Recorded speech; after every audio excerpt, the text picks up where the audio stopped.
Hello good morning everyone, स्वागत है आप सभी का मेरे इस प्यारे से चैनल्स पे। मैं हूं आपका सनी कुमार और सरस्वती कोचिंग सेंटर के इस प्लेटफॉर्म पे आप सभी का बहुत स्वागत है। आशा करता हूं आप सब बहुत अच्छे होंगे।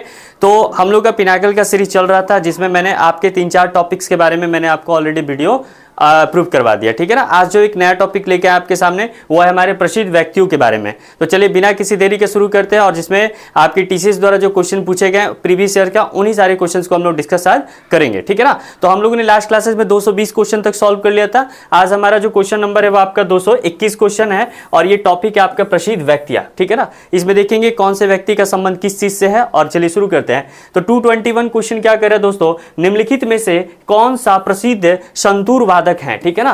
देखिए ये जो आपका संतूर से बता रहे हैं कि इन चारों ऑप्शन में आपके संतूर से किनका संबंध है। तो ऑप्शन ए है आपके शिव कुमार शर्मा का, ऑप्शन बी है उस्ताद बिंदा खान का, ऑप्शन सी है सज्जाद हुसैन का, ऑप्शन डी है निखिल बनर्जी का। तो आपका सही आंसर क्या हो जाएगा, जो संतूर वादक से संबंध है वो आपके शिव कुमार शर्मा का है। ध्यान रखिएगा, शिव कुमार शर्मा जो है आपके किससे संबंध है, ये आपके संतूर से संबंध है, ठीक है। उसके बाद अगर आपसे पूछे कि उस्ताद बिंदा खान का संबंध किससे है तो ये आपके शहनाई से हो जाएंगे, ठीक है ना, ठीक है। अगर आपके निखिल बनर्जी का समीपित तो भारतीय आपके सितार वादक है, क्या हो जाएंगे दोस्तों, भारतीय सितार वादक, ठीक है,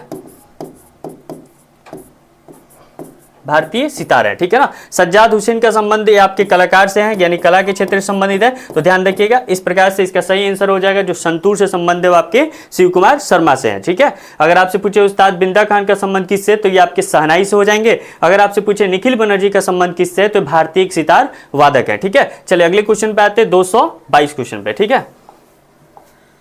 देखिए 222 नंबर क्वेश्चन क्या है, देखिए क्वेश्चन कह रहा है कि अभिव्यक्ति में आया राम, देखिए ये जो आपका एक शब्द है आया राम और गया राम, ये भारत में राजनीतिक शब्दावली में किसका वर्णन करने का लोकप्रिय माना जाता है, ठीक है ना। आपका ये जो शब्द है आया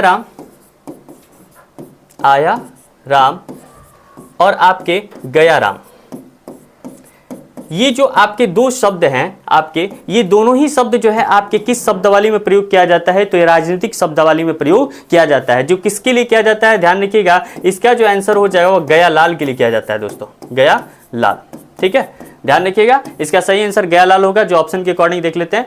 तो अभिव्यक्ति जो आपका है आयाराम गयाराम का संबंध भारत में राजनीतिक शब्दावली में किसका वर्णन करने के लिए लोकप्रिय हो गया है तो ये आपके क्या आंसर हो जाएगा, गया लाल के लिए लोकप्रिय हो गया, ठीक है। चलिए अगले क्वेश्चन पे आते हैं।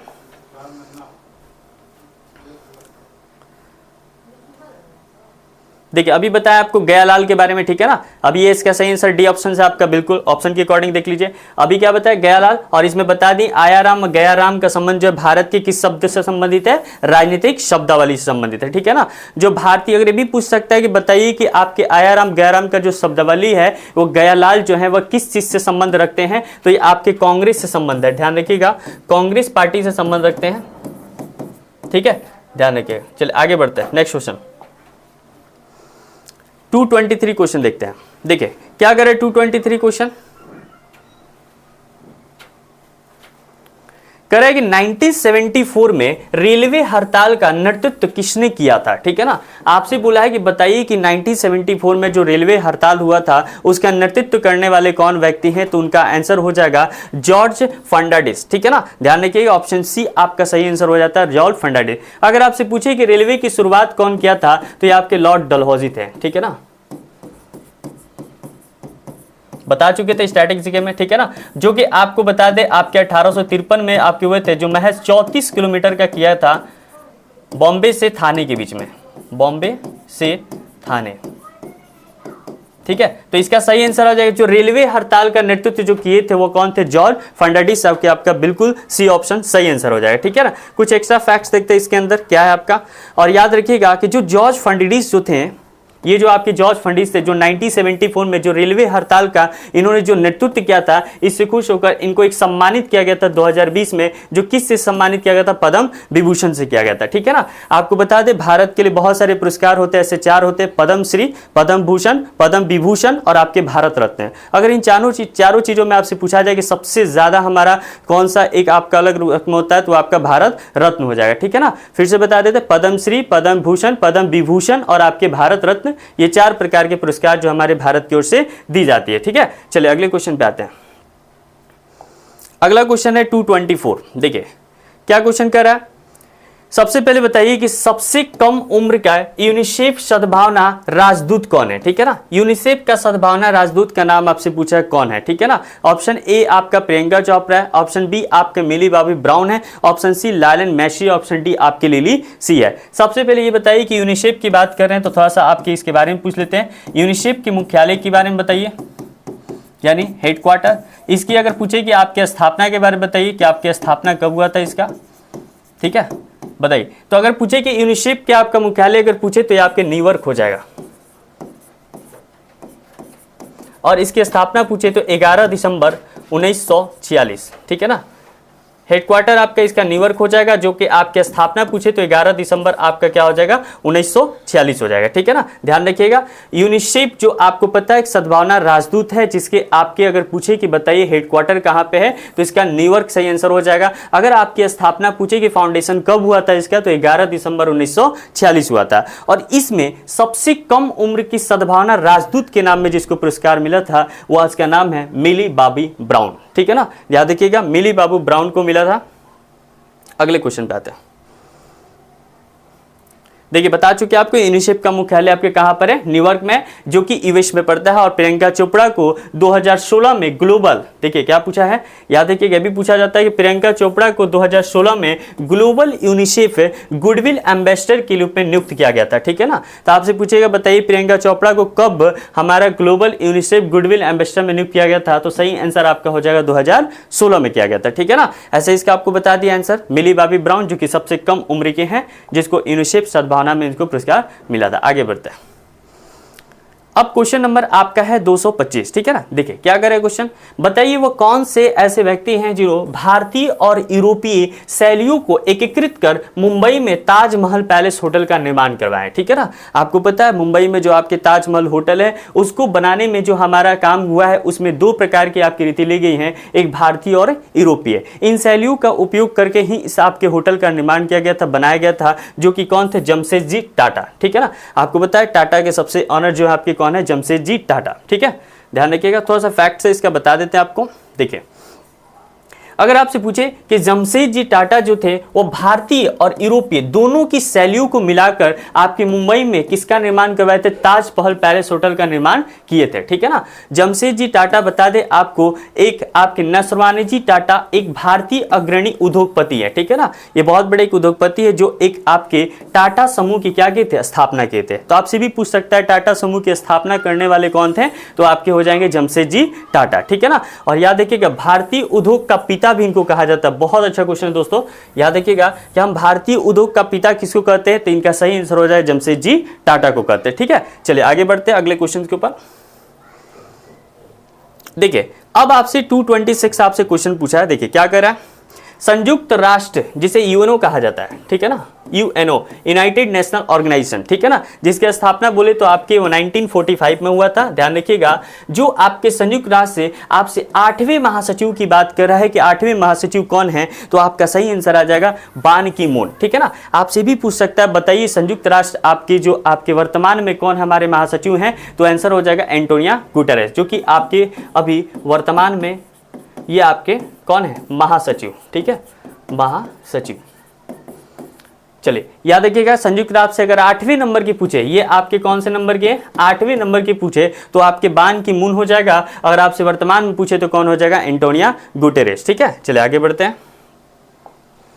देखिए अब थोड़ा सा इसके बारे में आपको बता देते हैं। जो आपके बान की मून थे ये आपके संयुक्त राष्ट्र के 8वें महासचिव जो मैंने अभी आपको बताया। संयुक्त राष्ट्र एक अंतर्राष्ट्रीय शांति और सुरक्षा बनाने रखने के लिए एक अंतर सरकारी संगठन है, ठीक है ना। जैसे आपको बता दें कि संयुक्त राष्ट्र एक क्या है, तो संयुक्त राष्ट्र एक प्रकार का अंतर्राष्ट्रीय शांति को बनाए रखने के लिए, जैसे आपको पता है कि बहुत सारे देशों में जो आपका मतलब एक सिविल कोर्ट होता है, हाई कोर्ट होता है जो हमारे मुद्दों को सॉल्व करता है। उसी प्रकार से कोई भी अंतर्राष्ट्रीय विवाद होता है तो हम उस विवाद को कहां लेके डाल देते हैं, संयुक्त राष्ट्र में जाके डाल देते हैं। जहां सभी देश आपस में बैठकर उस बात पर विचार करते हैं, विमर्श करते हैं और इस प्रकार से उनका क्या करते हैं, हल निकालते हैं। अभी जैसा आपको पता है पाकिस्तान में जो आपकी सिंधु नदी के जो विवाद का कारण था, इस तरह की बहुत सारे ऐसे तमाम तरह के मुद्दे जो है आपके यूएनओ में डाला जाता है और उनकी समस्याओं का समाधान जो हमारे सारे देश मिलकर करते हैं, ठीक है ना। तो इस प्रकार से इस आपका समझ जाइएगा, संयुक्त राष्ट्र जो है एक प्रकार की कैसी संस्था है, तो अंतरराष्ट्रीय शांति संस्था है जो आपके पूरी तरीके से पूरे देश में हर लोगों को लेकर चलती है। चलिए आगे बढ़ते हैं। ठीक है, अगला क्वेश्चन क्या है आपका, सारे इंपॉर्टेंट सवाल है ये, आपको हर बार आपको रिवीजन करते रहिएगा। देखिए अब ये क्वेश्चन क्या है आपका, बताना है कि निम्नलिखित में से, सबसे पहले देखिए निम्नलिखित में से बताइए कि किसे भारतीय सिनेमा का जनक कहते हैं। जनक का मतलब होता है पिता, ठीक है ना। तो भारतीय सिनेमा का अगर आपसे जनक पूछे, पिता कहे, तो याद रखिएगा दादा साहब फाल्के हैं, ठीक है ना। एक प्रकार से पुरस्कार भी दिया जाता है दादा साहब फाल्के पुरस्कार। अगर आपसे पूछे भारत जगत में सबसे पहली जो फिल्म आई थी वो कौन थी, आलम आरा आई थी, ध्यान रखिएगा आलम आरा, ठीक है, ये याद रखिएगा। बहुत अच्छा सवाल यहां से। अगर आपसे पूछे कि भारतीय सिनेमा के जनक कौन है, दादा साहब फाल्के, ठीक है ना। अगर आपसे उद्योगपति के पिता पूछे, जो मैंने अभी थोड़ी देर पहले बताया, भारतीय उद्योगपति के पिता अगर पूछे तो जमशेदजी टाटा हो जाएंगे, और आपके भारतीय अगर फिल्म के जनक पूछे तो कौन हो जाएंगे, दादा साहब फाल्के हो जाएंगे, ठीक है। चलिए अगले क्वेश्चन पे आते हैं।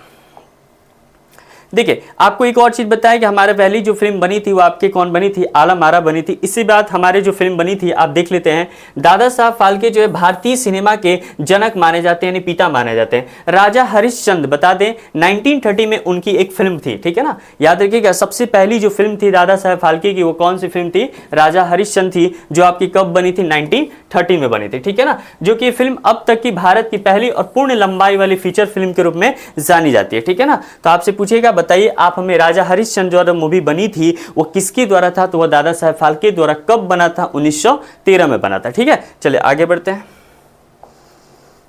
देखिए अभी इससे पहले हम लोगों ने सवाल देखा था कि बताइए संयुक्त राष्ट्र के जो आपके 8वें महासचिव थे, ठीक है ना। हम लोगों ने क्या बात कहा था कि संयुक्त राष्ट्र के जो 8वें महासचिव थे ये आपके 8वें हो जाएंगे, कौन थे जी, बान के मून थे, ठीक है ना। वर्तमान की बात करें तो एंटोनियो गुटेरेस थे, और ये पूछा है कि बान के मून जो है वो कहां के थे, ठीक है ना, ये आपके किस देश के, तो ये आपके सही आंसर हो जाए दक्षिण कोरिया से, ठीक है ना, ध्यान रखिएगा दक्षिण कोरिया के थे। और इसके कुछ आपके फैक्ट्स बता देते हैं। देखिए संयुक्त आपके बता दें कि संयुक्त राष्ट्र के जो 8वें महासचिव थे वो बान की मून थे, जो आपके कब से कब तक ये दक्षिण कोरिया से थे, 2007 से दिसंबर 2016 तक ये आपके थे, जो कि दक्षिण कोरिया से थे, ठीक है ना।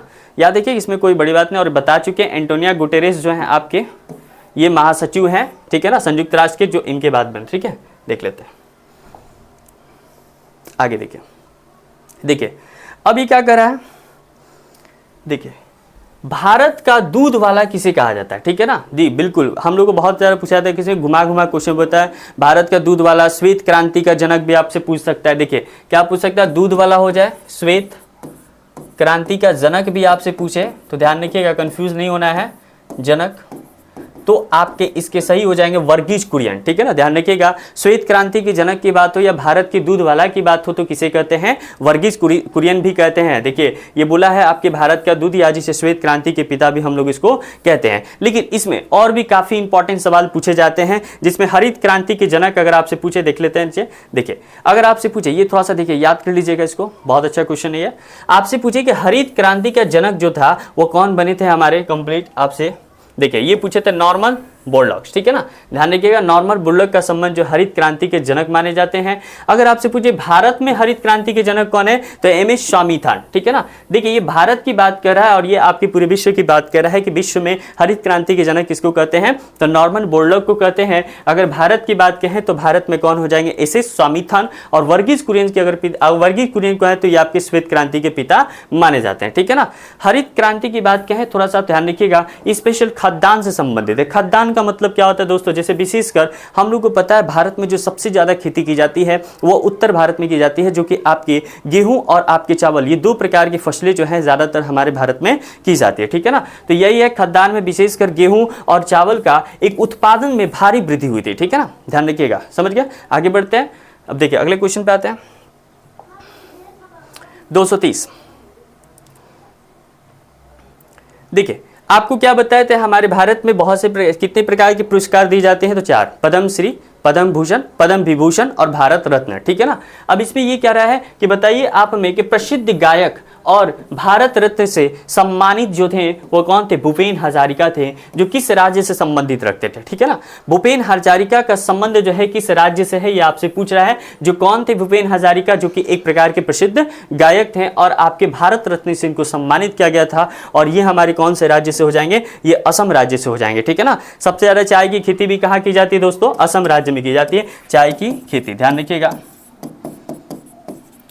ठीक है। नागालैंड की अगर बात कहें तो ध्यान रखिएगा, नागालैंड जिसकी राजधानी आपसे पूछ सकता है कोहिमा हो जाएगा, ठीक है, ये याद रखिएगा। चलिए आगे बढ़ते हैं। देखिए आपसे ये पूछे कि भूपेन हजारिका असम राज्य से थे, उनको कब भारत रत्न मिला था, तो 2019 में मिला था, ठीक है। देखिएगा आगे बढ़ते हैं। देखिए दोस्तों क्या करें इसमें, बताइए संयुक्त राष्ट्र मानव जाति को स्वर्ग में ले जाने के लिए नहीं बल्कि मानवता को नर्क से बचाने के लिए बनाया गया था। ये जो कथन है किसके द्वारा कहा गया था, बहुत अच्छी यहाँ पर लाइन कही गई है। सबसे पहले फिर से समझते हैं इसको कहने वाले कौन थे, डैग हैमर स्कॉट जॉर्ज, ठीक है ना। इन्होंने कहा था कि मानव जाति को स्वर्ग में ले जाने के लिए नहीं, दोस्तों ध्यान दीजिएगा लाइन को, मानव जाति को स्वर्ग में ले जाने के लिए नहीं बल्कि मानवता को नर्क से बचाने के लिए बनाया गया है, ठीक है ना। जो हमारी मानवता है, आज देखिए हमारे समाज में जो आपकी सबसे बड़ी चीज की कमी है वो हमारे अंदर क्या है, मानवता की कमी है। तो इस पे इन्होंने बहुत अच्छी लाइन कही थी कि मानव जाति को स्वर्ग में ले जाने के लिए नहीं है बल्कि मानवता को नर्क से बचाने के लिए बनाया गया है। अगर हम जानते हैं कि हम लोग अगर अच्छे काम करेंगे तभी हम लोग को स्वर्ग प्राप्त होगा, अगर बुरे काम करेंगे तो हम लोग क्या प्राप्त होगा, नर्क प्राप्त होगा। तो इस चीज को बचाने के लिए, ताकि हर एक व्यक्ति के अंदर मानवता जीवित रहे, हर एक व्यक्ति दूसरे व्यक्ति की मदद करे, इस चीज को बचाने के लिए हमारे ये लाइन कहा गया है, जिसको कहने वाले कौन थे, डैग हैमर स्कॉट जॉर्ज, ठीक है ना। ध्यान रखिएगा ये कहा गया था, संयुक्त राष्ट्र के थे और इन्होंने ये बात को कहा था। चलिए अगले बढ़ते हैं अगले क्वेश्चन पे।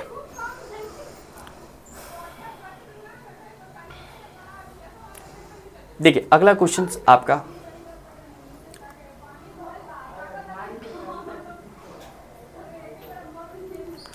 एक मिनट दोस्तों, बता चुके हैं आपको, ठीक है ना, इसमें कोई दिक्कत नहीं है। चलिए आगे बढ़ते हैं। और याद देखिए क्या वो आपके संयुक्त राष्ट्र के दूसरे महासचिव थे, ठीक है ना।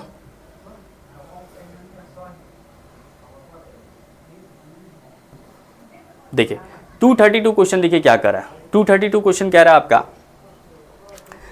कि एक सर्बियाई ऑस्ट्रेलियाई प्रेरक वक्ता है, ठीक है ना, जो ट्रेटा एमिलिया सिंड्रोम के साथ पैदा हुए हैं, ठीक है ना। ये जो आपके ट्रेटा एमिलिया सिंड्रोम में इसके साथ पैदा हुए हैं, जो कि एक प्रेरक वक्ता है, ये एक दुर्लभ विकार है जो सभी 4 अंगों को अनुपस्थिति की विशेषता होती है, ठीक है ना। तो ये है आपके निक वुजिसिक, ठीक है ना। निक वुजिसिक एक प्रकार से बता दे एक सर्बियाई ऑस्ट्रेलिया आपके प्रेरक वक्ता है जो ट्रेटा एमिलियन सिंड्रोम के साथ पैदा हुए हैं, और ये एक दुर्लभ विकार है जो सभी 4 अंगों की अनुपस्थिति की विशेषताओं को क्या करते हैं, बताते हैं, ठीक है। अच्छा क्वेश्चन दोस्तों ध्यान रखिएगा, निक वुजिसिक का संबंध जो है आपसे पूछे ट्रेटा एमिलिया सिंड्रोम के साथ इनका जन्म हुआ था, क्या पैदा हुए थे, ठीक है। अगला बढ़ते हैं, कुछ फैक्ट्स देखते हैं आपको। देखिए ये वही बात कह रहा है कि बताइए निक वुजिसिक एक प्रकार के सर्बियाई ऑस्ट्रेलिया प्रेरक वक्ता है जो ट्रेटा एमिलिया सिंड्रोम के साथ पैदा हुआ है, और ये कैसी प्रजाति दुर्लभ विकार की है जो सभी 4 अंगों की अनुपस्थिति की विशेषताओं को क्या करता है, बताता है। चलिए आगे बढ़ते हैं, 233 नंबर क्वेश्चन को देखते हैं ध्यान से, ठीक है। अगला क्वेश्चन है, देखिए क्या करे क्वेश्चन, हिंदी साहित्यकार, ठीक है ना, मुंशी प्रेमचंद का वास्तविक नाम क्या है। सबसे पहले आपको थोड़ा सा हिंदी के बारे में बता देते हैं, क्योंकि आपको पता है अभी हाल फिलहाल में हिंदी दिवस हम लोग मनाए हैं जो आपके 14 सितंबर को मनाए, ठीक है ना। ध्यान रखिएगा किस आर्टिकल के थ्रू हिंदी हमारा में आता है, ध्यान रखिएगा, मैं हिंदी का यहाँ पर लिख ही देता हूँ ताकि आपको देखिए, अगर बोले कि भारतीय हिंदी दिवस कब मनाते हैं तो ये आपके 14 सितंबर को मनाते हैं, ठीक है ना। अगर पूछे विश्व हिंदी दिवस कब मनाते हैं, ये आपके भारतीय हो जाएगा। अगर आपसे विश्व हिंदी दिवस की बात करें, विश्व हिंदी, तो ये आपके 10 जनवरी हो जाएगा, ठीक है ना, ध्यान रखिएगा। और किस आर्टिकल के थ्रू हिंदी हमारा किया गया, तो आर्टिकल 343 के तहत किया गया। जब आर्टिकल पढ़ाएंगे तो आपको बताएंगे इसके बारे में। हिंदी जो हमारी पता है मातृभाषा है, अब तक कितनी भाषाओं को हमारा किया गया, तो 22 प्रकार के, ठीक है, ध्यान रखिएगा। तो हिंदी साहित्य के आपके जो थे मुंशी प्रेमचंद था, जिनका पूरा नाम क्या था, धनपत राय, ठीक है ना, यानी वास्तविक नाम अगर पूछे मुंशी प्रेमचंद का क्या नाम था, तो इनका नाम था धनपत राय। बहुत सारी चीजें इनका जो आपके साहित्यिक लेकर आए हैं, जिसमें आपको बताए थे गोदान हो गया, ठीक है ना, कर्म भूमि हो गया, देख लेते हैं और क्या क्या आपकी चीजें, ठीक है। चलिए आगे बढ़ते हैं। देखिए अगर आपसे पूछे कि हिंदी साहित्य के जो आपके रचयिता थे वो मुंशी प्रेमचंद थे, जिनका असली नाम की बात कहें तो ध्यान रखिएगा इनका असली नाम क्या था, धनपत राय था, धनपत राय श्रीवास्तव, ठीक है ना। और अगर बात करें मुंशी प्रेमचंद की बहुत सारी प्रसिद्ध कृतियां हैं, जिसमें से क्रम भूमि है, कफन है, ठीक है ना, गोदान है, बहुत बार एग्जाम पूछा जाता है, गोदान बड़ा फेमस है, ठीक है ना, गोदान हो गया और क्रम भूमि हो गया, ध्यान रखिएगा दोस्तों, ये दोनों बार बार एग्जाम में पूछा जाता है। ऐसे पूछ की रात हो गया, निर्मला हो गया, ठाकुर की कुआं हो गया, ईदगाह हो गया, ये सभी एक प्रकार के जो आपके पूछे जाते हैं, ये किसकी कृतियां हैं, तो आपके मुंशी प्रेमचंद की हैं, ठीक है ना। अगर बात करें इनका जन्म कब हुआ था, 31 जुलाई 1880 को हुआ था, जो कहां हुआ था, लम्ही, जो कि लम्ही कहां पड़ता है दोस्तों, वाराणसी में पड़ता है। तो 31 जुलाई 1880 को लम्ही वाराणसी में इनका जन्म होता है, किनका, मुंशी प्रेमचंद का। और इनका वास्तविक नाम पूछे तो कौन था, धनपत राय। प्रमुख कृतियां पूछे तो ध्यान रखिएगा, गोदान हो गया, कर्म भूमि हो गया, पूस की रात हो गया और आपके कवन हो गया। ऐसे क्वेश्चन इसको देखते रहेगा। चलिए आगे बढ़ते हैं, नेक्स्ट क्वेश्चन पे आते हैं। देखिए 234 नंबर क्वेश्चन देखिए क्या कह रहा है कि 234 देखिए, गदाधर चट्टोपाध्याय का नाम था, ठीक है ना, गदाधर चट्टोपाध्याय का नाम था रामकृष्ण परमहंस। आप ध्यान रखिएगा, रामकृष्ण परमहंस जो है आपके, इनका पूरा नाम क्या था, रामकृष्ण परमहंस का नाम था गदाधर चट्टोपाध्याय, ठीक है ना। ये कौन थे जी, एक भारतीय हिंदू रहस्यवादी थे, ठीक है ना, जो कि आपको बताया था एक संत भी थे। और ये संत कहाँ थे, संत और बंगाल के धार्मिक नेता थे, ठीक है ना, ध्यान रखिएगा, रामकृष्ण परमहंस, ठीक है ना, ये एक व्यक्ति हैं जो आपके भारतीय हिंदू रहस्यवादी थे, जो एक प्रकार के संत और बंगाल के क्या थे, धार्मिक नेता थे, ठीक है ना। तो इनका अगर पूछे क्या नाम था, और तो गदाधर चट्टोपाध्याय के नाम से इनको जानते हैं। जैसे आप मुंशी प्रेमचंद के बारे में समझे हैं, उसी प्रकार इनको भी ध्यान रखिएगा, ठीक है ना, रामकृष्ण परमहंस के बारे में, ठीक है। अगर आपकी बात करें इनका जन्म कब हुआ था रामकृष्ण परमहंस का, तो इनका जन्म हुआ था दोस्तों 18 फरवरी 1836, ठीक है ना, ध्यान रखिएगा, पूछ देता है कभी कभी, ठीक है। चलिए आगे बढ़ते हैं। देखिए आपसे एक और चीज पूछ सकता है कि बताइए स्वामी विवेकानंद का नाम क्या है, ये भी पूछ सकता है। स्वामी विवेकानंद का असली नाम क्या था, तो स्वामी विवेकानंद का असली नाम जो था वो था नरेंद्र नाथ दत्ता, ठीक है ना, ध्यान रखिएगा, नरेंद्र नाथ दत्ता जो था वो आपकी किसका नाम था, स्वामी विवेकानंद का। और इनका जन्म पूछता है दोस्तों, याद रखिएगा 12 जनवरी 1863, ठीक है ना। अच्छा एक बात बताइए, 12 जनवरी को हम लोग क्या मनाते हैं, सबसे इंपॉर्टेंट सवाल आपसे पूछ रहे हैं। इन्हीं के जन्म दिवस पे हम लोग युवा दिवस मनाते हैं दोस्तों, ठीक है ना, ध्यान रखिएगा। युवा दिवस जो मनाया जाता है वो कब मनाया जाता है, 12 जनवरी को मनाया जाता है, ठीक है ना। अच्छा इनका जन्म कहां पर हुआ था, कलकत्ता में हुआ था, ठीक है ना। कब हुआ था, 1863 में हुआ था, ठीक है ना। मैं फिर से एक बार रिपीट कर देता हूं, बंधुपैया चट्टोपाध्याय का जो असली नाम था वह कौन था, रामकृष्ण परमहंस थे। ये कौन थे, हिंदू सत्यवादी थे। दूसरा अगर आपसे पूछे इसका जन्म कब हुआ था, तो इनका जन्म 1836 ईस्वी में हुआ था, ये डेट याद रखिएगा। उसके बाद आपसे पूछते हैं स्वामी विवेकानंद का संबंध, स्वामी विवेकानंद का असली नाम क्या था, तो असली नाम था नरेंद्र नाथ दत्ता था, जिनका जन्म कब हुआ था, 12 जनवरी 1863 को। और इन्हीं के जन्म दिवस पर हम लोग क्या मनाते हैं, भारतीय युवा दिवस के रूप में हम लोग क्या करते हैं, मनाते हैं, जो कब मनाते हैं, 12 जनवरी को, ठीक है। चलिए अगले बढ़ते हैं, अगले क्वेश्चन पे आते हैं। देखिए 235 नंबर क्वेश्चन देखिए क्या कर रहा है, कुलभूषण जाधव की मौत की सजा देने के पाकिस्तान के फैसले के खिलाफ हेग में अंतर्राष्ट्रीय न्यायालय में किस वकील ने भारत का प्रतिनिधित्व किया। सबसे पहले बताइए कि हेग किसकी राय थी, तो हेग हो जाएगा नीदरलैंड, ठीक है ना, ध्यान रखिएगा, नीदरलैंड, ठीक है। चलिए आगे बढ़ते हैं। कुलभूषण जाधव को मौत की सजा, देखिए कुलभूषण जाधव जो है आपको एक मौत की सजा देने के पाकिस्तान के फैसले के खिलाफ हेग में अंतर्राष्ट्रीय न्यायालय, जो कि आपको पूछ सकता है, ये भी पूछ सकता है, अंतर्राष्ट्रीय न्यायालय का हेडक्वार्टर कहाँ पे है? द हेग में है, ठीक है ना, ध्यान रखिएगा।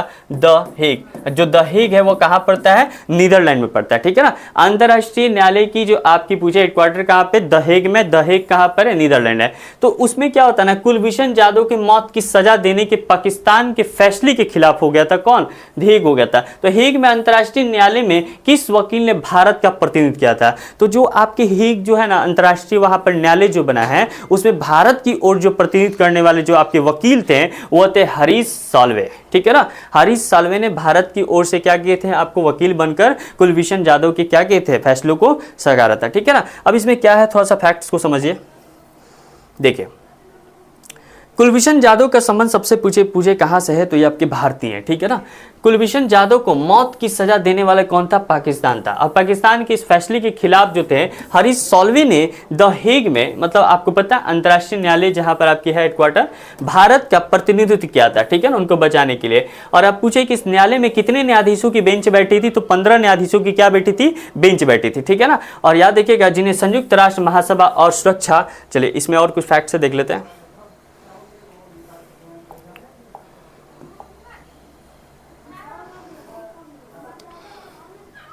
जिसे संयुक्त राष्ट्र सुरक्षा, टोटल कितने जजों की बेंच बैठी थी बताइए?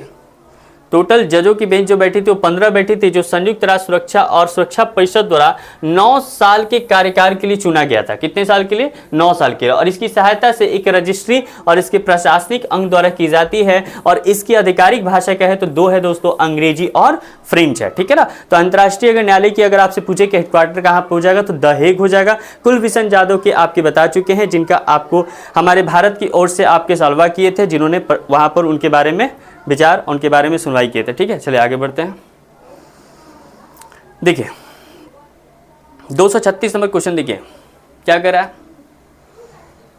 हमारा क्वेश्चन। कह रहा है बताइए निम्नलिखित में से कौन पहली बार प्रधानमंत्री की शपथ लेने के समय में सबसे उम्रदराज थे? क्या पूछते हैं दोस्तों? सबसे उम्रदराज व्यक्ति का नाम बताना है जिन्होंने सबसे पहली बार प्रधानमंत्री की शपथ लिए थे, ठीक है ना।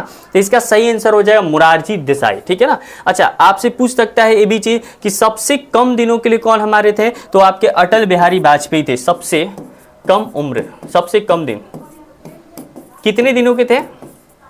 तो ये आपके हो जाएगा 13 दिन। मात्र कितने दिनों के लिए? 13 दिन के लिए, ठीक है ना, ध्यान रखिएगा। तो इसमें से पूछा बताइए ये चारों ऑप्शन में पहली बार प्रधानमंत्री की शपथ लेने का समय सबसे कम उम्रदराज व्यक्ति जो थे वो कौन थे? आपके मोरारजी देसाई हो जाए, जो कि ए आपका बिल्कुल सही हो जाएगा, ठीक है। चलिए आगे बढ़ते हैं, अगले क्वेश्चन पे आते हैं। देख लीजिए इसमें फैक्ट पूछे कितने साल के, तो आपसे पूछ सकता है 81 वर्ष की आयु में इन्होंने किसकी शपथ ली थी? प्रधानमंत्री की शपथ ली थी, जिसको सबसे उम्रदराज व्यक्तियों के नाम में इनको जाना जाता है, ठीक है ना। और दूसरी बात याद रखिएगा, मोरारजी देसाई पद पर रहते हुए इस्तीफा देने वाले पहले प्रधानमंत्री थे। जी बिल्कुल, याद रखिएगा आपके पहले प्रधानमंत्री तो उम्रदराज थे ही, लेकिन यहां से एक और क्वेश्चन निकल के आता है कि मोरारजी देसाई पद पर रहते हुए भी इस्तीफा दे, मतलब ऑलरेडी वो पद पर है, वो ऑलरेडी प्रधानमंत्री हैं और अपने प्रधानमंत्री के पद से सबसे पहली बार इस्तीफा देने वाले कौन थे? आपके मोरारजी देसाई थे, ठीक है ना। ध्यान रखिएगा दोनों क्वेश्चन। 2 चीज बता रहे हैं, फिर से बोलते रहे आपको, अपने पद पर मतलब अपने जो काम को कर रहे हैं अपने कार्यकाल में कर रहे हैं, और कार्यकाल के दौरान जो अपने पद से इस्तीफा देने वाले पहले व्यक्ति जो थे वो कौन थे? मोरारजी देसाई थे। उसके बाद अगर पूछे सबसे उम्रदराज व्यक्ति भी अगर आपसे पूछे, मतलब सबसे ज्यादा उम्र का जो प्रधानमंत्री की शपथ लिए तो वो भी कौन हो जाएंगे? मोरारजी देसाई हो जाएंगे, जो आपके कितने साल के थे? तो टोटल 81 वर्ष के थे, ठीक है ना। ध्यान रखिएगा। आगे नेक्स्ट क्वेश्चन पे आते हैं। देखिए अब आ गया सबसे बेटर क्वेश्चन आपका, ठीक है। बहुत फेमस क्वेश्चन है एग्जामिनेशन का, टीसीएस इसको बार बार लाता है, हर शिफ्ट में पूछता है, हर आपके एग्जामिनेशन पूछता है, चाहे आपके रेलवे की बात हो चाहे एसएससी की बात हो, ठीक है। ये क्वेश्चन रहता ही रहता है। भारत का ग्रैंड ओल्ड मैन के रूप में किसे कहा था? या तो डायरेक्ट पूछ देगा ग्रैंड ओल्ड मैन कौन है, या पूछ देगा भारत के ग्रैंड, मतलब इसको घुमा के इसको पूछता रहता है। तो भारत के ग्रैंड ओल्ड मैन के रूप में किसको जानते हैं? तो वो थे दादा भाई नौरोजी को जानते हैं, ठीक है। ध्यान रखिए, अच्छा क्वेश्चन है, जो कि एक प्रकार से भारतीय राष्ट्रवादी थे। ये कौन थे दोस्तों? एक प्रकार से भारतीय राष्ट्रवादी। अच्छा एक बात बताओ, राष्ट्रवादी का मतलब क्या होता है? ठीक है, देखिए राष्ट्रवादी और एक होता है राष्ट्रपिता। जैसे मान के चलिए कि हम अगर बोले कि हम अपने देश के लिए मरते हैं, हम अपने देश के लिए काम करते हैं, तो हम क्या है, एक राष्ट्रवादी हैं जो अपने देश के लिए सिर्फ काम करते हैं, ठीक है ना। और राष्ट्रीयता होता है जो संपूर्ण लोग अपने देश के लिए जीता है, उसे क्या बोलते हैं, राष्ट्रीयता। तभी तो कहा जाता है ना यूनिटी एक सबसे इंपॉर्टेंट चीज होता है जो हमें किसकी जानकारी देता है, राष्ट्रीयता की बात करता है, ठीक है ना। तो अभी आपसे क्वेश्चन पूछा, ग्रैंड ओल्ड मैन के रूप में जिन्हें जाना जाता है वो कौन थे, दादा भाई नौरोजी को जानते हैं, ठीक है। चलिए अगले क्वेश्चन है, याद देखिएगा एक क्वेश्चन यहां से और बनता है, स्वराज पार्टी की स्थापना पूछे तो कौन किए थे, बाल गंगाधर तिलक, ठीक है। स्वराज पार्टी की स्थापना अगर पूछे कौन किए थे तो बाल गंगाधर तिलक, ठीक है ना। समझ गए, आगे बढ़ते हैं। देखिए ये क्या कर रहा है, आपको बता दें ग्रैंड टोल जो कि भारतीय राष्ट्रवादी थे, भारत में ब्रिटिश आर्थिक नीति के आलोचक थे। ब्रिटिश आर्थिक नीति के कौन थे, आलोचक थे, जो 1892 में नौरोजी ने ब्रिटिश संसद के लिए चुने जाने वाले पहले एशियाई बन गए थे, ठीक है ना। तो पूछ सकता है आपसे, बताइए आपके ब्रिटिश संसद के, ब्रिटिश में संसद है, उन संसद के चुने गए जाने वाले पहले एशियाई, एशियाई मतलब हमारे भारत के, जो आपके भारत किसके अंदर पड़ता है, एशिया महाद्वीप में पड़ता है, तो भारत में पहले एशियाई बन गए थे वो कौन थे, हमारे नौरोजी जी थे, ठीक है ना, दादा भाई नौरोजी, ठीक है, जिन्हें ग्रैंड कहा जाता है।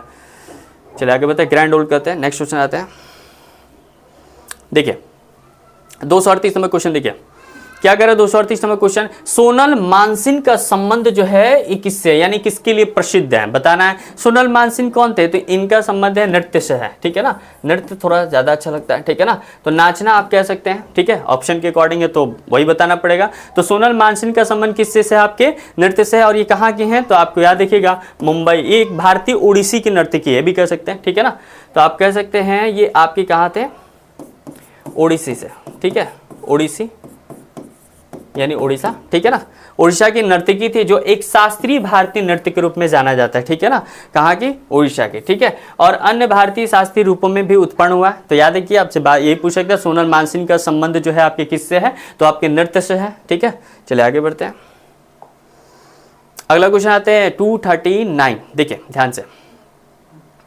239 क्या कर रहा है कि भारत का लौह पुरुष किसे कहते हैं, जी भारत का लौह पुरुष किसे कहा जाता है, बताइए, सबसे अच्छा क्वेश्चन है। सरदार वल्लभ भाई पटेल को हम भारत का क्या कहते हैं, लौह पुरुष के रूप में जानते हैं, ठीक है, याद ही हुआ, कोई बड़ी चीज नहीं इसमें, ठीक है। आगे बढ़ते हैं, भारत का लौह पुरुष किसे कहते हैं, सरदार वल्लभ भाई पटेल को कहते हैं, ठीक है। चलिए थोड़ा सा फैक्ट्स देख लीजिए यहाँ पे क्या है। अभी आपको क्या बताया है लौह पुरुष के बारे में, भारत की बात करें कि इन्होंने सबसे ज्यादा काम किया था भारत के एकीकरण में, ठीक है ना, भारत को जोड़ने में, भारत की एकता को बढ़ाने में जो सबसे ज्यादा अहम रोल रहा वो इन्हीं का रहा, सरदार वल्लभ भाई पटेल को, इसीलिए इनको आयरन मैन के नाम से भी जानते हैं। ध्यान रखिएगा, लौह पुरुष कहो या फिर आयरन मैन कहो, बात एक ही है, ठीक है, समझ गया दोस्तों। तो एकीकरण जिसे कहा जाता है, एकता के लिए जानते हैं, और आयरन मैन और लौह पुरुष के रूप में इसे कहते हैं। राष्ट्र की एकता, ठीक है ना, सबसे इंपॉर्टेंट, राष्ट्र की एकता के लिए उनका अद्वितीय प्रयास जो है 31 अक्टूबर को मनाया जाता है, ठीक है ना जी। हम लोग राष्ट्रीय एकता दिवस अगर पूछे, ध्यान रखिएगा क्वेश्चन यहां से निकलता है, राष्ट्रीय एकता दिवस कब मनाते हैं दोस्तों, ये आपके 31 अक्टूबर को मनाया जाता है, 31 अक्टूबर को, ठीक है, जिस दिन उनका जन्म 1875 को आता था। इन्हीं के जन्म के दिवस के रूप में हम लोग क्या मनाते हैं, एकता दिवस के रूप में मनाते हैं, ठीक है ना, जो आपको बता दें नारियाद गुजरात में हुआ था, ठीक है, ध्यान रखिएगा, समझ के बात को। तो अगर आप पूछे कि बताइए आयरन मैन लौह पुरुष किसको कहते हैं, तो सरदार वल्लभ भाई पटेल को कहते हैं। क्यों कहा जाता है इनको आयरन मैन लौह पुरुष, क्योंकि ये हमारे राष्ट्र के एकीकरण करना चाहते थे, राष्ट्र की एकता को बनाने में इनका अहम योगदान था, यानी अद्वितीय प्रयास भी कह सकते हैं, ठीक है। अगर आपसे बोले कि इनका बताइए इनका जन्म कब हुआ था, तो 31 अक्टूबर जो कि आपके 1875 को, इनके जन्म दिवस पे हम लोग क्या मनाते हैं, राष्ट्रीय एकता दिवस के रूप में मनाते हैं। चलिए आगे बढ़ते हैं, अगले क्वेश्चन पे आते हैं। अगला क्वेश्चन आ जाओ, देखो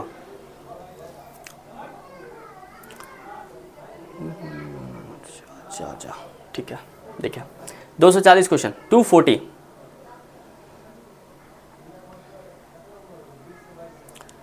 हाँ जी, क्या कह रहा है कि बताइए किसकी प्रसिद्ध बोली है। जी सबसे पहले ये बताइए कि ग्रामर पढ़ें आप हिंदी का, बोली क्या होता है, ठीक है ना।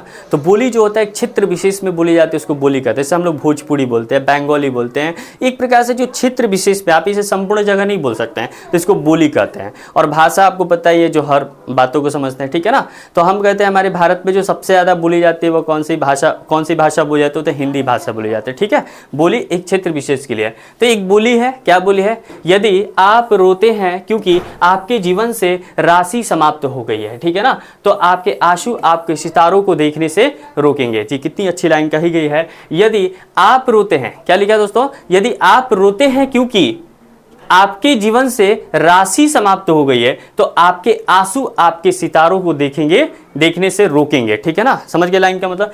आगे इसकी जो कथन है, ये जो आपके प्रसिद्ध बोली है, किसके द्वारा कहा गया है, रविन्द्रनाथ टैगोर, ठीक है ना। रविन्द्रनाथ टैगोर से बड़ा एक फेमस क्वेश्चन पूछा जाता है, गीतांजलि, ठीक है। गीतांजलि की रचना जो किए थे वो कौन किए थे, ये आपके 1913 में, ध्यान रखिएगा 1913 में किए थे, जो रविन्द्रनाथ टैगोर ने, ठीक है, नाथ टैगोर, ठीक है।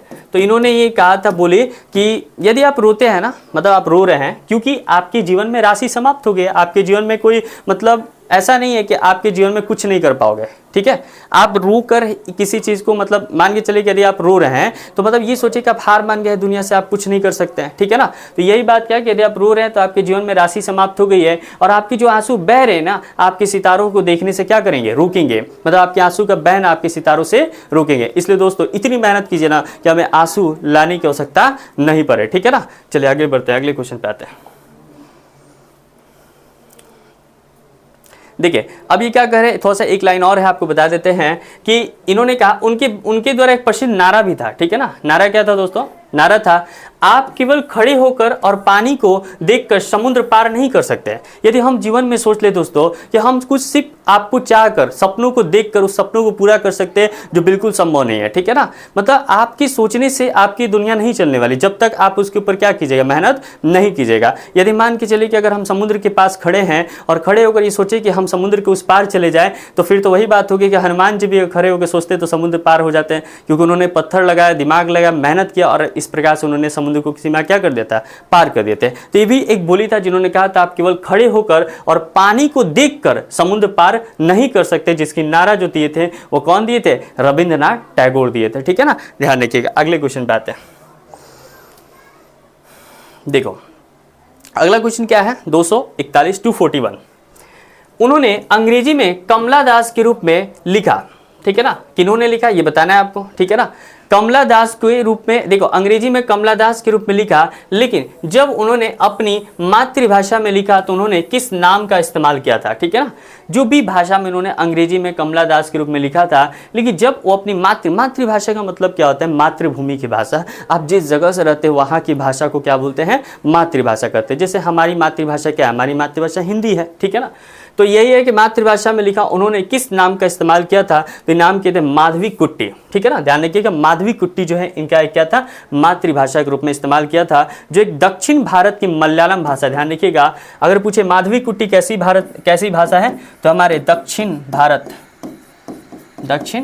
की कौन सी लैंग्वेज है, मलयालम, ठीक है। अच्छा ये मलयालम जो है ये आपकी कहाँ की भाषा है, तो याद रखिएगा ये केरल की भाषा है, ठीक है ना। सबसे ज्यादा अगर लिटरेसी रेट कहीं रहता है तो कहाँ पे रहता है दोस्तों, केरल में रहता है। शिक्षा में अग्रणी राज्य कौन सा है आपका, केरल है, ठीक है ना। ध्यान रखिएगा, यहाँ अगर देखा जाए आपके टोटल एजुकेशन सिस्टम में 95.75 आपका डाटा निकल के आया था पिछली बार, जो आपका यहाँ पर क्या एजुकेशन लिटरेसी रेट है, ठीक है ना। बहुत शिक्षित राज्य है, और आपका ध्यान रखिएगा माधवी कुट्टी जो है आपके एक प्रकार से इनका मातृभाषा था, ठीक है। चलिए आगे बढ़ते हैं, अगले क्वेश्चन पे आते हैं।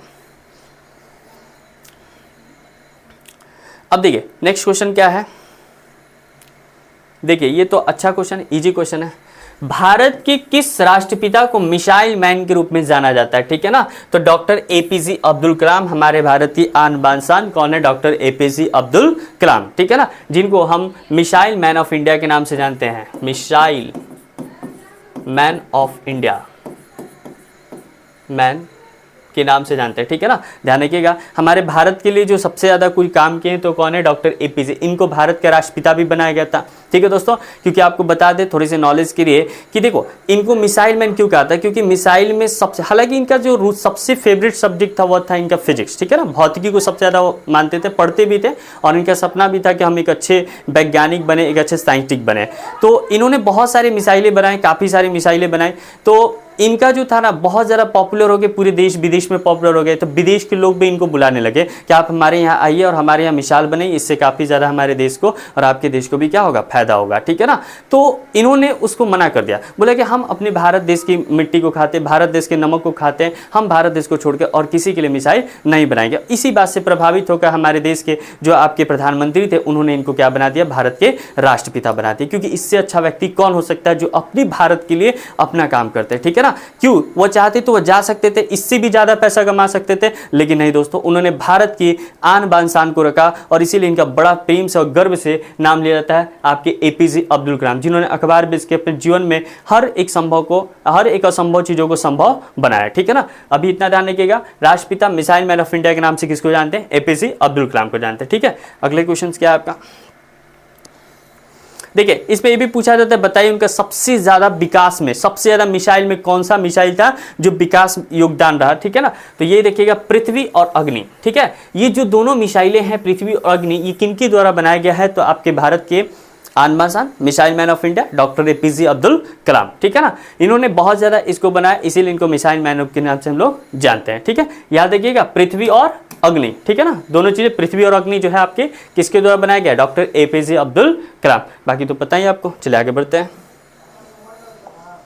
देखिए 243 क्वेश्चन क्या कर रहा है, 243 कह रहा है, बताइए, ये भी एक कहा है, किसने कहा, भारत की एकमात्र आशा जनता से है, ठीक है ना, और उच्च वर्ग शारीरिक और नैतिक रूप से मर चुके हैं। बोलिए क्या बोला है क्वेश्चन, कि भारत की एकमात्र आशा जो है किससे है, जनता से, उच्च वर्ग शारीरिक और नैतिक रूप से क्या है, मर चुके हैं। और ये कहने वाले कौन थे, स्वामी विवेकानंद, ठीक है ना। जो आपको बता दें स्वामी विवेकानंद जो है आपके, इन्होंने बात कहा था कि भारत की एकमात्र जो आशा। अच्छा एक बात बताइए, हम जानते हैं कि हम संपूर्ण भारत में अगर हम एक दूसरे को लेकर चले तो हमारा भारत देश कितना विकास करेगा, ठीक है ना। क्योंकि कहा जाता है एकता ही सबसे बड़ी क्या होती है, ताकत होती है। लेकिन आज के समय और आज की दुनिया में जो चल रहा है हमारे देश में क्या है कि हम भारत की एकमात्र आशा जो है हम किससे लगा के बैठे हैं, जनता से। और जनता है जो सिर्फ आपको मतलब पहले तरीके से आपको भारत की राष्ट्रीयता की तरह नहीं चल रही है, उच्च वर्ग शारीरिक, मतलब हम जो है मेहनत कर रहे हैं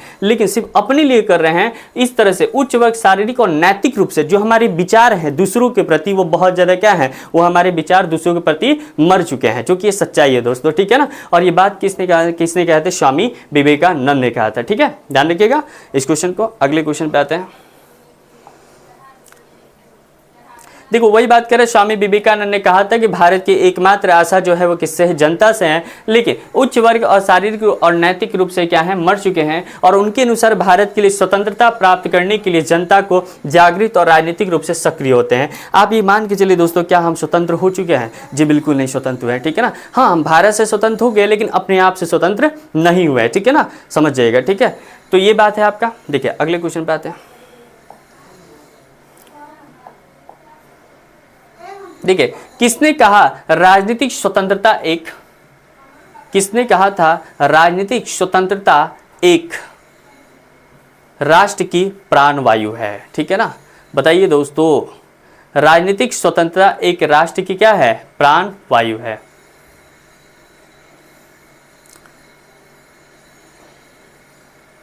देखिए बोला है कि राजनीतिक जो है आपकी स्वतंत्रता, मतलब हम राजनीतिक चीज़ों में स्वतंत्रता एक राष्ट्र की, एक देश की जीवन श्वास है, जीवन श्वास है। अगर मान के चले कि राजनीतिक में अगर स्वतंत्र नहीं देंगे तो हम देश के लोग कैसे एक अच्छे व्यक्ति को चुन सकते हैं, ठीक है ना। तो यही हमारे राष्ट्र की क्या है, जीवन श्वास है, जिसको कहने वाले कौन थे, अरविंद घोष थे। कौन थे दोस्तों? ऑप्शन डी जो इसका सही आंसर हो जाएगा, अरविंद घोष। जो एक बता दे वो एक भारतीय दार्शनिक थे। कौन थे दोस्तों? भारतीय दार्शनिक। योग गुरु जो थे महर्षि कवि और आपके भारतीय राष्ट्रवादी थे। योग गुरु हो गए, महर्षि कवि और आपके कौन है, भारतीय राष्ट्रवादी थे। और अरविंद घोष ने कहा था कि राजनीतिक स्वतंत्रता एक राष्ट्र की क्या है, श्वास है, एक राष्ट्र की क्या है, आपका जीवन श्वास है। चलिए अगले क्वेश्चन पे आते हैं। देखिए कटक, ठीक है, कटक की बात करें तो कटक आपको सबसे पहले कहा है तो कटक आपकी उड़ीसा में, ठीक है, उड़ीसा ध्यान रखिएगा, ठीक है। चावल का अनुसंधान है दोस्तों, ध्यान रखिएगा, कटक अगर बात करें कि भारत में चावल अनुसंधान जो कहाँ पे है, कटक में है, ठीक है ना। अगर आपसे पूछे कि सबसे ज्यादा अगर आपके इंटरनेशनल अगर विदेशों में पूछे तो फिलिपींस, ध्यान रखिएगा, फिलिपींस कहाँ पर आता है, फिलिपींस आता है मनीला में, ठीक है ना, मनीला, ठीक है, ध्यान रखिएगा। अभी क्या पूछा है, कटक निम्नलिखित में से किस प्रख्यात व्यक्तियों से संबंधित है, ठीक है, तो ये व्यक्ति हो जाएंगे सुभाष चंद्र बोस, ठीक है ना, सुभाष चंद्र बोस थे, ठीक है ना। तो इन्होंने कहा, इन्होंने आपको कटक जो थे, कटक से संबंधित है सुभाष चंद्र बोस। और एक बात बता दें, इनका जो जन्म हुआ था वो 1857 ईस्वी में हुआ था, याद रखिएगा 1897 में। और बता ही दिए कहाँ पे हुआ था, कटक हुआ था, जो कि आपके कटक कहाँ पे पड़ता है, उड़ीसा में पड़ता है, ठीक है। चलिए इतनी बात फैक्ट से याद रखिएगा, ठीक है। देखिए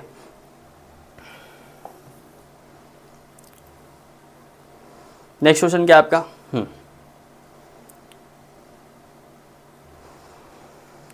क्वेश्चन है, ये भी एक कथन है दोस्तों, कोई भी समाज निश्चित रूप से समृद्ध और सुखी नहीं हो सकता, उसके सदस्यों का बड़ा हिस्सा गरीब और दुखी है, ठीक है ना।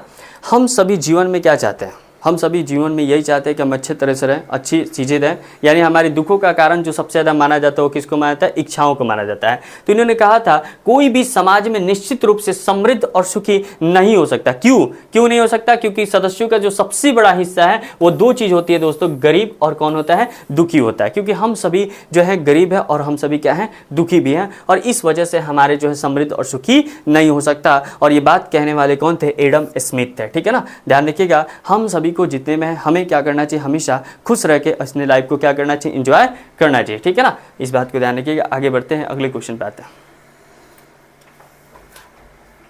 देखिए थोड़ा सा आपको फैक्ट बता देते हैं इसमें कि एडम स्मिथ ने ही कहा था, बताइए दे, कोई भी समाज जो है निश्चित रूप से समृद्ध और सुखी नहीं हो सकता जिनके सदस्यों का बड़ा हिस्सा किसका होता है, गरीबी और दुखी का होता है, ठीक है ना। एडम स्मिथ ने अपनी 1776 में एक पुस्तक लिखी थी, जिस पुस्तक का नाम था द वेल्थ, ठीक है ना। उस पुस्तक का क्या नाम था दोस्तों, द वेल्थ ऑफ नेशन, ठीक है ना। सबसे प्रसिद्ध थे इसी पुस्तक के लिए। अगर आपसे डायरेक्ट पूछेगा द वेल्थ, क्या देखिएगा, द वेल्थ ऑफ नेशन, ये जो आपके पुस्तक थे, ये प्रसिद्ध पुस्तक किसके द्वारा लिखा गया था, तो एडम स्मिथ के द्वारा लिखा गया था, जो उन्होंने आधुनिक अर्थशास्त्र का जनक कहते हैं। तो अगर आपसे पूछ दे आधुनिक अर्थशास्त्र का जनक किसे कहते हैं, तो एडम स्मिथ को कहते हैं, ठीक है ना। अगर आपसे पूछ दे, एक चीज और बता चुके हैं आपको, भारतीय उद्योग का पिता किसे कहते हैं, तो आपको किसको कहा जाता है, जमशेदजी टाटा को कहते हैं, ठीक है ना। फिल्म इंडस्ट्री में भारत के अगर पिता माने जाए सबसे ज्यादा, तो कौन थे आपके, दादा साहेब फाल्के, ठीक है ना। ये सब ध्यान रखिएगा, जो पहली चीजें होती है बहुत ज्यादा इंपॉर्टेंट होता है। चलिए आगे, शायद हमको लगता है वही क्वेश्चन है। देखिए क्या है, देखिए आगे ना क्वेश्चन क्या बोले अभी, पहली चीज आपसे हमेशा पूछा, देखिए भारतीय सिनेमा, जो हमारा भारतीय सिनेमा था कि जनक जो थे वो कौन थे, किसको माना जाता है, दादा साहब फाल्के को माना जाता है, ठीक है ना। भारतीय सिनेमा के जनक जिनको, मतलब जनक का मतलब क्या होता है, पिता होता है। जो पिता थे वो किसको माने जाते हैं, आपके दादा साहब। और इनकी पहली फिल्म जो थी हरिवंश राय बच्चन था, ठीक है ना, ध्यान रखिएगा, हरिवंश राय बच्चन कब प्रकाशित हुआ था, अभी बताया थोड़ी देर पहले आपको, बच्चन 1913 में, ठीक है ना, ध्यान रखिएगा 1913 में इनकी फिल्म आई थी, ठीक है। चलिए आगे बढ़ते हैं।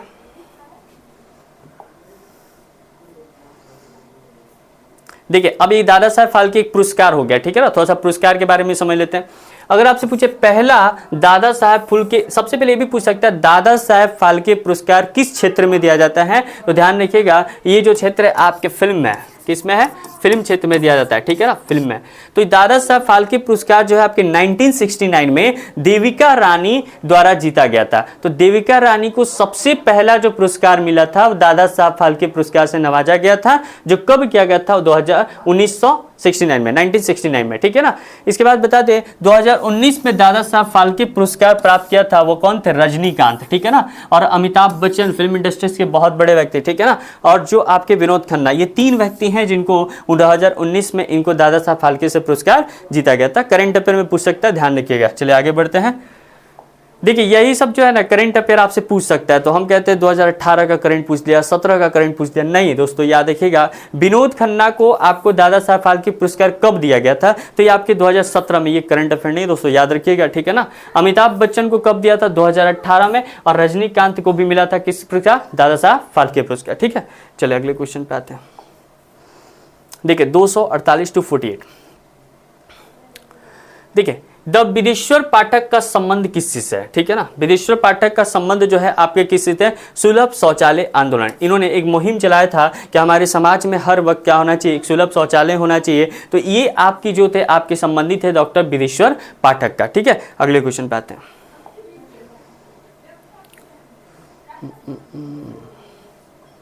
देखिए आगे आपका क्वेश्चन, ये आंदोलन था, ठीक है, बता चुके हैं, ध्यान रखिएगा। आगे बढ़ते हैं। डी नंबर देखो 249, देखिए क्या कर रहा है कि आधुनिक भारत का मीरा की मीरा, ठीक है ना।